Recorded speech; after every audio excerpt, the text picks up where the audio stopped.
When thinking of a perfect wave, the Gulf Coast is not the first place that comes to mind. A body of water surrounded by peninsulas and islands, it takes a specific swell direction and pulse for any sizable wave to thread the needle. But when Warren Smith called, claiming he had found a perfect wave on that imperfect coast, we listened. And there it was, crystal clear, knee-high perfection.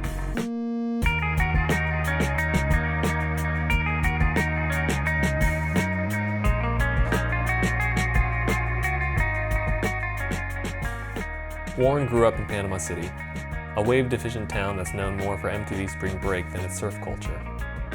But when Ben Gravy hatched a plan to create a novelty wave there last March, Warren took notes. With the help of the Sea Screamer, a family-run dolphin-watching boat, Ben managed to create a 2-foot reeling wave that broke along the powdery white sand of Shell Island. So dreamy, it didn't look real. Warren, a dual citizen in the surf and skimboarding worlds, instantly recognized the wave's potential. So he hatched a plan of his own. Get 3 riders from all different backgrounds to Panama City with the promise of riding a tailor-made, on-demand wave. This is Alex Nost, abstract artist, accomplished musician, and alternative surfcraft rider.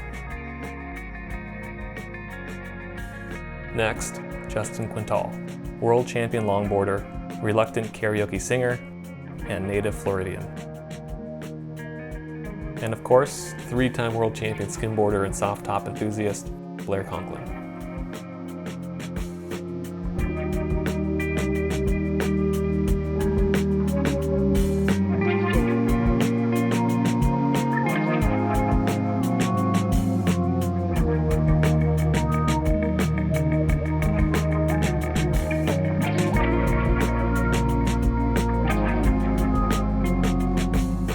The Sea Screamer is a family-run operation with 2 identical 73-foot boats.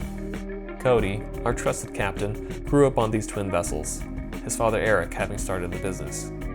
Typically, their purpose is taking tourists out into the Gulf with hopes of spotting some dolphins, but this trip was a little different. The idea is this. Cody pilots the boat along a sandy point which pokes out into the deep water of the pass. As he picks up speed, the wake of the boat hits the steep drop-off of the point, creating a perfect, peeling wave along the beach. Doubling back, he can recreate the same wave in the opposite direction, giving everyone a chance at both a right and a left.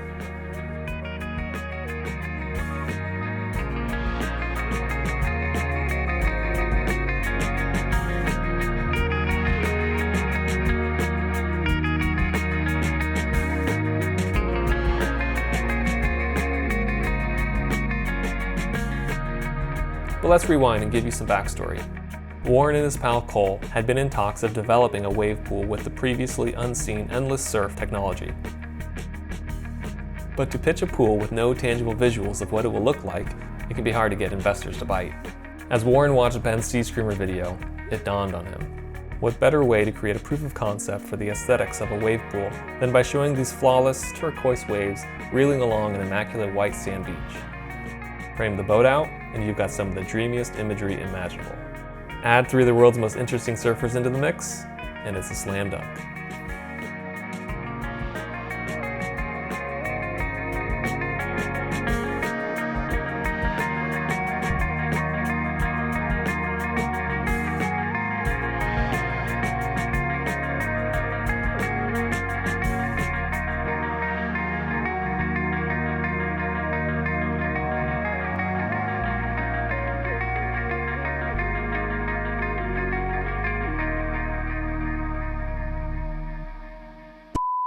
Give me a little clap. Okie dokie.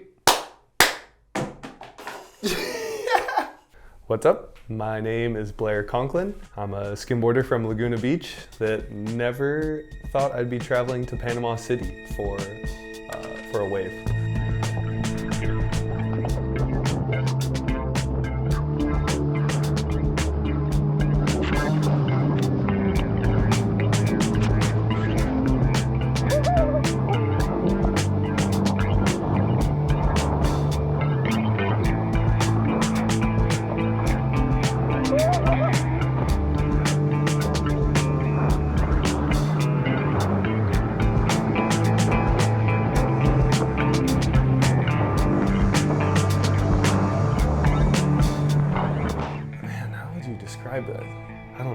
feels like you're walking on powder.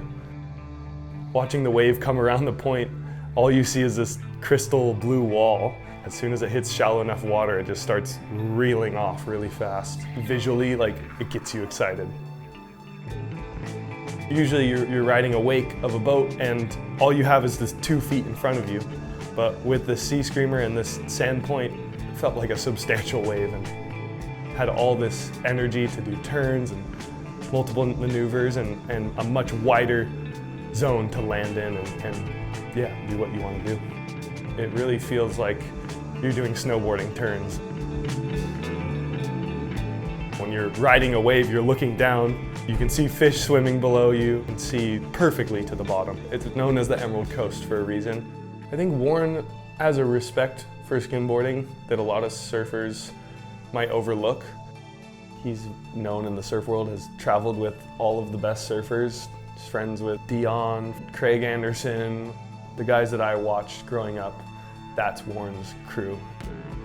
Also was involved in skimboarding. He was good friends with Grady Archibald, Paulo, and kind of spent some time in South Laguna, so was very connected within the skim scene here. Having earned his respect, along with all those others that he's associated with, is pretty cool for me. Yeah, going into the trip, I hadn't met Alex or Justin. Didn't even know Justin's story, really. World champion longboarder, maybe several-time world champion longboarder. I'm pretty sure he got wave of the winter. He comes from Jacksonville, Florida, I believe. Hearing his story and realizing the people that I was surrounded by the entire trip was pretty cool.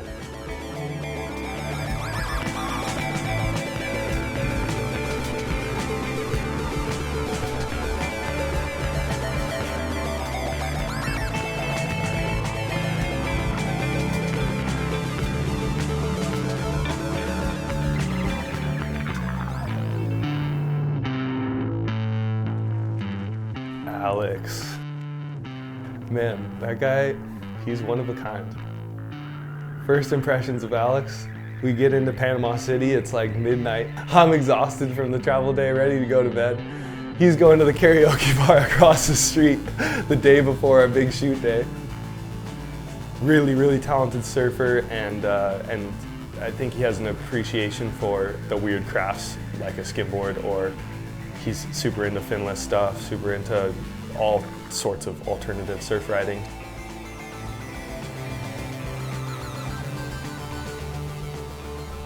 It looked like Justin and Alex were able to like walk the nose of the board, do all their fancy footwork that was, you know, maybe not as easy to do in an ocean setting.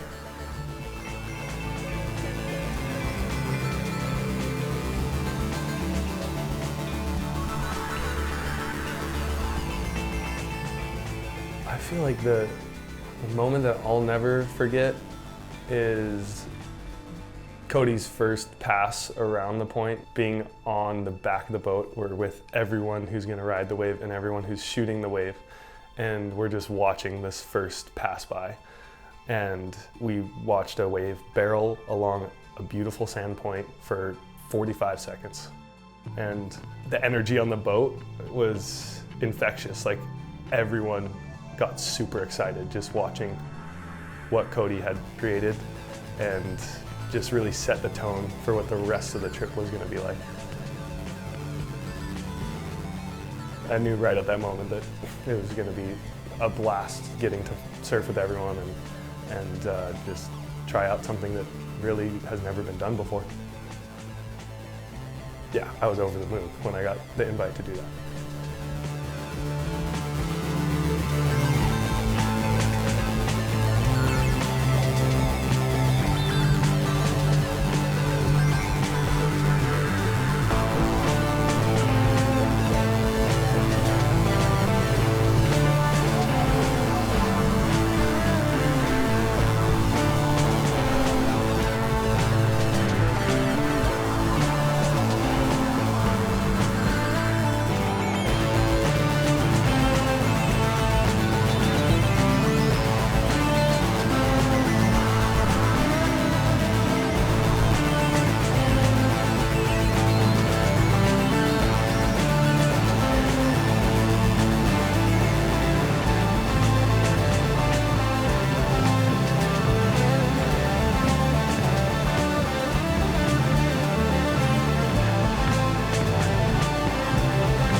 We had a good run, buddy. Hello? I've lost a friend. Oh.